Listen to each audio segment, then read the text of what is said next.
বিনা কারণে কারাগার এখন বিএনপির নেতাকর্মীদের স্থায়ী ঠিকানা হয়ে গেছে বলে মন্তব্য করেছেন বিএনপির জ্যেষ্ঠ যুগ্ম মহাসচিব রুহুল কবির রিজভী। তিনি বলেন, বিএনপির জন্য দিনের আলো নিষিদ্ধ, দলের নেতাকর্মীরা মুক্ত বাতাস গ্রহণ করা থেকে নিষিদ্ধ, তাদের সবসময় কারাগারে থাকতে হচ্ছে। বিএনপির নেতাকর্মীদেরকে কারাগারে ঢোকানোর সরকারের এই কর্মসূচি যেন শেষই হচ্ছে না। গণ অধিকার পরিষদের সভাপতি নুরুল হক নূর অভিযোগ করে বলেছেন, সরকার যে ব্যাংকগুলো ফাঁকা করে ফেলছে তা জনগণ টের পাচ্ছে না। ব্যাংক খাতের লুটপাটের সঙ্গে সরকারের লোকজন জড়িত বলেও অভিযোগ করেন তিনি। শুক্রবার বিকেলে জাতীয় প্রেস ক্লাবের সামনে আয়োজিত এক প্রতিবাদ সমাবেশে এসব অভিযোগ করেন নুরুল হক।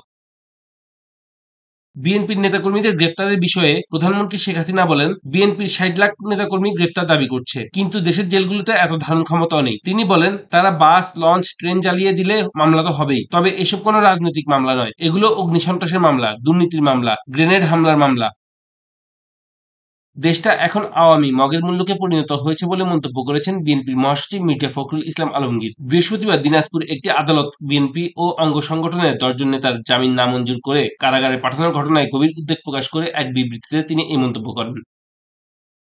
প্রধানমন্ত্রী ও আওয়ামী লীগ সভাপতি শেখ হাসিনা বলেছেন, বাংলাদেশে যত অপরাধ হয় তার সবই করে বিএনপি। বিএনপি নেতাকর্মীদের বিরুদ্ধে কোনো রাজনৈতিক মামলা হয়নি, সবই অপরাধের কারণে হয়েছে। শুক্রবার সকালে গণভবনে কৃষক লীগের ৫২তম প্রতিষ্ঠাবার্ষিকী উপলক্ষে সংগঠনটির কেন্দ্রীয় কমিটির সদস্যদের সঙ্গে শুভেচ্ছা বিনিময় শেষে তিনি এসব কথা বলেন। বিনা কারণে কারাগার বিএনপি নেতাকর্মীর স্থায়ী ঠিকানা হয়ে গেছে বলে জানিয়েছেন দলটির সিনিয়র যুগ্ম মহাসচিব রুহুল কবির রিজভী। তিনি বলেন, সরকারের প্রতিটি অন্যায় ও অপকর্মের রেকর্ড রাখা হচ্ছে। নেতাকর্মীর মুক্তির দাবিতে শুক্রবার জাতীয় প্রেস ক্লাবের সামনে জিয়া প্রজন্ম দল কেন্দ্রীয় কমিটির অবস্থান কর্মসূচিতে এসব কথা বলেন রিজভী। বিএনপির নেতাকর্মীদের বিরুদ্ধে করা কোনো মামলাই রাজনৈতিক নয় বলে উল্লেখ করেছেন প্রধানমন্ত্রী শেখ হাসিনা। তিনি বলেছেন, অগ্নিসংযোগ, গ্রেনেড হামলা, আগ্নেয়াস্ত্র চোরাচালান ও দুর্নীতির মতো সুনির্দিষ্ট ফৌজদারি মামলায় অভিযুক্তরাই মামলার আসামি হয়েছেন। প্রধানমন্ত্রী ও আওয়ামী লীগ সভাপতি শেখ হাসিনা শুক্রবার সকালে তার সরকারি বাসভবন গণভবনে কৃষক লীগের কেন্দ্রীয় কমিটির সদস্যদের সঙ্গে মতবিনিময়কালে দেওয়া ভাষণে একথা বলেন।